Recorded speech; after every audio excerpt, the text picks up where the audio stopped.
Hello friends.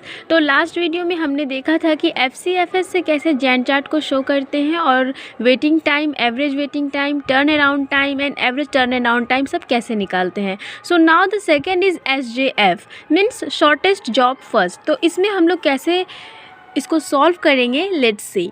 सबसे पहले we have to write questions कि क्या क्या इसमें गिवन थे, processes and processing time. So I have written कि प्रोसेस सबका लिख दिया हमने और प्रोसेस टाइम जो है वो हमारे क्वेश्चन में ही दिया हुआ था। और अराइवल टाइम हमने यहाँ पे ज़ीरो लिया है बिकॉज हमने पिछले वाले में भी ज़ीरो ही लिया था।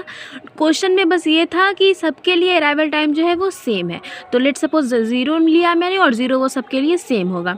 तो अब इसको एसजेएफ में शो कैसे कर देंगे। सबसे पहले we have to remember the two main important points that कि अगर आपको एसजेएफ में बनाना है तो इसका मोड क्या होगा और इसकी क्राइटेरिया क्या होगी।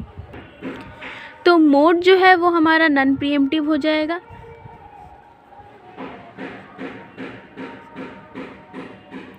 और क्राइटेरिया जो है वो हमारा बर्स्ट टाइम हो जाएगा। Burst time means we don't have to confuse, the processing time is called as burst time. तो नॉन प्रीएम्प्टिव जो है वो एफसीएफएस भी हमारा नॉन प्रीएम्प्टिव ही था। अब इसको शो कैसे करेंगे with the help of giant chart. तो यहाँ पे हम लोग उसको पहले ड्रॉ कर लेंगे। Okay, so here we show timing। अब इसका कंडीशन क्या है एसजेएफ का कि हमको बर्स्ट टाइम पे ध्यान देना है। एफसीएफएस में हम लोग फोकस करते थे अराइवल टाइम पे, लेकिन एसजेएफ पे हम लोग फोकस करेंगे बर्स्ट टाइम पे। ओके, जिसका बर्स्ट टाइम सबसे कम है ना, जिसका बर्स्ट टाइम सबसे कम होगा उसको हम लोग पहले कंसीडर करेंगे। तो इसमें सबसे कम बर्स्ट टाइम किसका है, P1 का। P1 का प्रोसेसिंग टाइम कितना है, 1 है। तो सबसे पहले हम लोग कंसीडर किसको करेंगे, P1 को। तो हम लोग P1 को यहाँ पे लिखेंगे और इसका बर्स्ट टाइम ये ज़ीरो से हमेशा स्टार्ट होगा। जैंट चार्ट हमेशा ज़ीरो से स्टार्ट होता है और इसका प्रोसेसिंग टाइम कितना दिया हुआ है, 1। तो 0 से 1 ये हमारा P1 चला। अब नेक्स्ट जो है हम लोग किसको लेंगे, देखिए P3 एंड P4 दोनों का 1 के बाद तो 4 ही है, उसके बाद 5 उससे बड़ा है और 6 उससे सबसे बड़ा है। तो उसके बाद हमारा दो प्रोसेस आ रहा है P3 और P4 और ये दोनों एक साथ ही आ रहा है, दोनों का इक्वल है। जब हमारा ऐसा सिचुएशन हो जाए कि दोनों प्रोसेस सेम टाइम पर ही कंसिडर होने वाला है तो हम लोग उसी अकॉर्डिंग सीक्वेंस वाइज लेते हैं उस सिचुएशन में। तो सबसे पहले क्या है हमारा P3 एंड देन P4। तो हम लोग पहले P3 को लेंगे और P3 का कितना है, 4 है प्रोसेसिंग टाइम, तो 1 + 4 5 हो जाएगा। नेक्स्ट हमारा P4 है, तो हमें यहाँ पे P4 लेना है और इसका भी कितना है प्रोसेसिंग टाइम, 4 है। तो 5 + 4 9 हो जाएगा। अब नेक्स्ट हम लोग का कम किसका है प्रोसेसिंग टाइम, P2 का 5 है। तो हमें यहाँ पे P2 ले लेना है और 9 + 5 कितनी होती है, अब हमें यहाँ पे वो टाइमिंग शो कर। तो यहाँ पे हम क्या लिख देंगे, 14। और लास्ट में हमारा जो बच गया P5 ही एक प्रोसेस बच गया जिसका सबसे ज़्यादा बर्स्ट टाइम है जो कि 6 है। तो हम लोग यहाँ पे P5 को लिख देंगे और 14 + 6 कितना हो जाता है, 20। तो कंप्लीशन टाइम हमारा ये क्या आ गया लास्ट में, 20। अभी हमने यहाँ पे सबके कंप्लीशन टाइम को लिखना है कि हर प्रोसेस जो है वो कितने टाइम पे कंप्लीट हुआ है। सो ये सब कुछ एक ही तरह से बनता है, बस हमें ये याद रखना है कि इसका मोड क्या है और क्राइटेरिया क्या। एफसीएफएस में क्राइटेरिया क्या था, अराइवल टाइम। तो हम लोग अराइवल टाइम पे फोकस करते थे और यहाँ पे है बर्स्ट टाइम, बस दैट्स द डिफरेंट।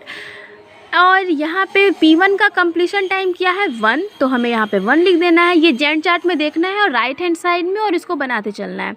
P2 का कंप्लीशन टाइम क्या है, P2 देखिए यहाँ पे 14 पे कंप्लीट हुआ है, तो P2 यहाँ 14। P3 का कंप्लीशन टाइम क्या है, 5। तो P3 का यहाँ 5 लिखा जाएगा। P4 का कंप्लीशन टाइम क्या है, 9। तो यहाँ पे 9 लिखा जाएगा। और P5 की कंप्लीशन टाइम क्या है, 20। तो यहाँ पे 20 लिख दिए। ये सब के हमने कंप्लीशन टाइम को लिख दिया। This is the arrival time, this is completion time. और यहाँ पे अब है टर्न अराउंड टाइम, TAT से मैंने इसको डिनोट किया है। अब टर्न अराउंड टाइम की फॉर्मूला क्या होता है, ये हमने लास्ट वीडियो में भी बताया था। टर्न अराउंड टाइम का फॉर्मूला होता है, तो टर्न अराउंड टाइम का फॉर्मूला होता है completion time minus arrival time. तो अभी सबका हर प्रोसेस का इंडिविजुअली हमें निकालना है। P1 का कंप्लीशन टाइम कितना है, 1 और अराइवल टाइम क्या है, 0। तो यहाँ पे ये 1 - 0 1, 14 - 0 14, 5 - 0 5, 9 - 0 9 and 20 - 0 20। Okay, now waiting time. Waiting time का फॉर्मूला क्या होता है, वेटिंग टाइम का फॉर्मूला होता है turn around time minus burst time. अब हर प्रोसेस का इंडिविजुअली निकालना है। टर्न अराउंड टाइम इसका 1 आ गया P1 का, और माइनस बर्स्ट टाइम, तो 1 - 1 0, 14 - 5 क्या होगा, उस तरह से निकालना है इसको 9।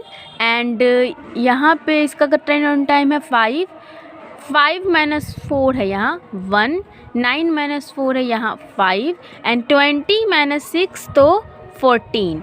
ये हमने सबका वेटिंग टाइम भी निकाल दिया। अब हमें क्वेश्चन में ये भी है कि एवरेज भी निकालना है, means average turn around time and average waiting time also. तो एवरेज टर्न अराउंड टाइम मतलब जितना भी टर्न अराउंड टाइम आया, 1 + 14 + 5 + 9 + 20, और ये कितना है 1 2 3 4 5, इसको कैलकुलेट कर लेना है। और फिर एवरेज वेटिंग टाइम, तो एवरेज वेटिंग टाइम के लिए भी जितना यहाँ पे वेटिंग टाइम है 0 + 9 + 1 + 5 + 14 एंड 5, तो इसको यहाँ पे कैलकुलेट कर लेना है। तो एवरेज टर्न अराउंड टाइम हमारा आ गया 9.8 एंड एवरेज वेटिंग टाइम हमारा आ गया 41.5। तो क्वेश्चन में इतना ही था। तो हमारा FCFS भी हो गया, SGF भी हो गया। अब थर्ड है हमारा राउंड रोबिन। तो अब राउंड रोबिन क्या है, राउंड रोबिन के लिए क्वांटम पे ध्यान देना होता है ना। क्वांटम हमारा क्वेश्चन में ही गिवन है, और हमेशा वो क्वेश्चन में गिवन ही होगा। क्वांटम यहाँ पे 1 दिया हुआ है, और इसमें याद रखना है कि इसका मोड क्या है और इसकी क्राइटेरिया क्या है। तो मोड जो है वो यहाँ पे प्रीएम्प्टिव है। अभी हमने जो भी देखा था FCFS एंड SGF वो नॉन प्रीएम्प्टिव था। क्राइटेरिया यहाँ पे जो है वो टाइम क्वांटम होता है, हमें टाइम क्वांटम पे ही ध्यान देना है, जो कि हमारा ऑलरेडी गिवन है, डेट इज़ 1। तो हम लोग इसको कैसे शो करेंगे,